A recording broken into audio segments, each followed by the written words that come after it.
Hi అండి, good morning. ఈరోజు beetroot పచ్చడి చేస్తున్నానండి. ఈ పచ్చడి ఎవరికి తెలుసు, తెలియని వాళ్ళకి మాత్రమేనండి. ఓకేనండి. ఈ మీడియం సైజు 4 బీట్రూట్లు తీసుకున్నాను. ఇగోండి సైజు కోసుకుని ఆయిల్లో ఇలా వేగనిచ్చేసుకుని పక్కన పెట్టుకోవాలి. తర్వాత మీ స్పైసీని బట్టి నేనైతే 10 తీసుకున్నానండి. ఈ 2 పీసుల కింద చేసేసుకుని ఇవి కూడా ఈ ఆయిల్లో మగ్గబెట్టుకోవాలి, వేపుకోవాలి. తర్వాత ఒక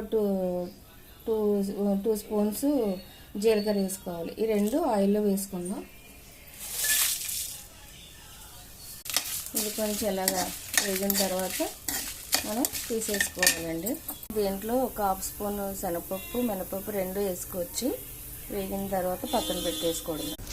ఇదిగోండి నేను అయిపోయింది, చాలా వేసుకుంటున్నాను.